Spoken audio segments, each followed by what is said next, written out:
All right, so today we're tackling what I call the black hole problem in fleet management. The black hole. That operational gap. The moment a vehicle leaves the warehouse and you basically lose all visibility until it gets to the customer. And that's where the margin just evaporates. Exactly. So we're diving into the Fleet GPS tracking guide.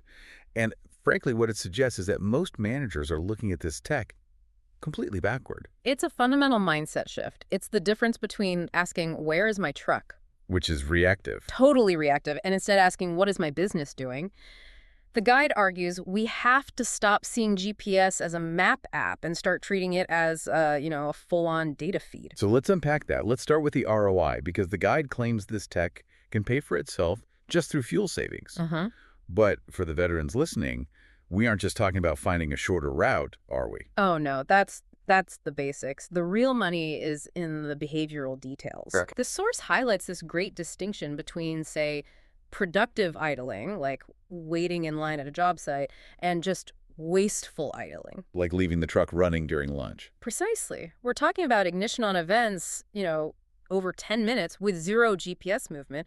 That's not an operational cost. You're just burning cash. And then there's the whole issue of unauthorized use. Which is just a polite way of saying weekend side jobs. Right. And if you're not using something like geofencing to get an alert when a truck moves after hours, you're essentially subsidizing someone else's move or their weekend errands. So spotting those things is the fastest way to an immediate return. No question. Okay, let's pivot to safety.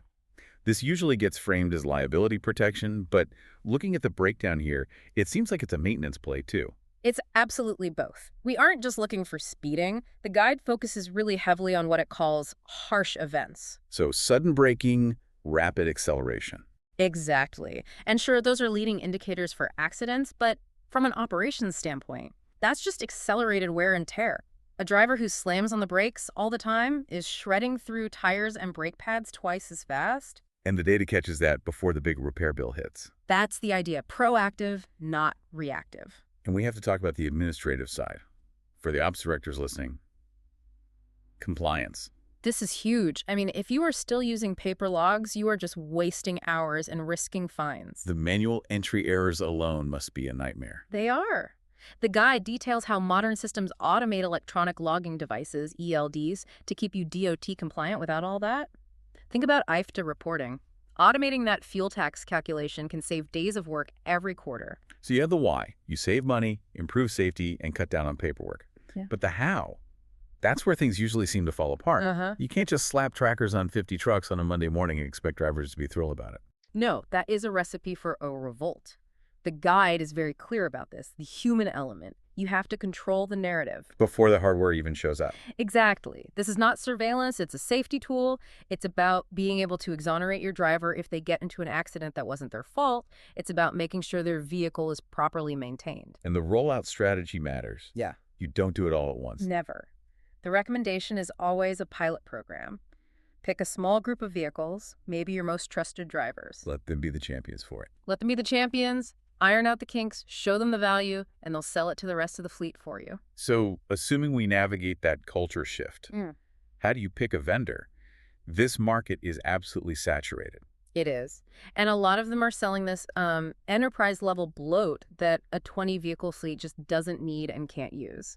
The guide suggests a really strict checklist. The non-negotiables. Real-time tracking, that granular driver behavior monitoring we talked about, and good mobile access. The source actually points to responsible fleet GPS as a sort of case study here. They do, and it's a good example because their focus seems to be squarely on that small to medium business tier.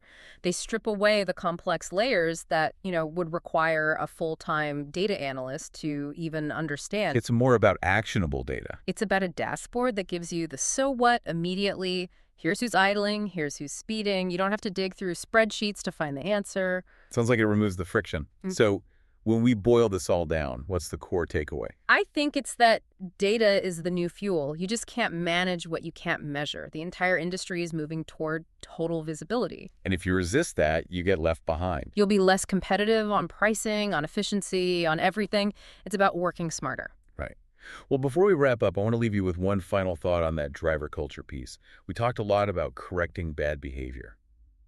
The stick. We did. But if you have all this amazing telemetry data, Why not use the carrot? If you can clearly see who your safest, most efficient drivers are, I see where you're going with this. how could you use that data to reward them? Maybe a quarterly bonus for the smoothest operator. I love that. Turning compliance and safety into a game where they can actually win. Something to mull over. Thanks for listening to this deep dive. Keep the rubber on the road.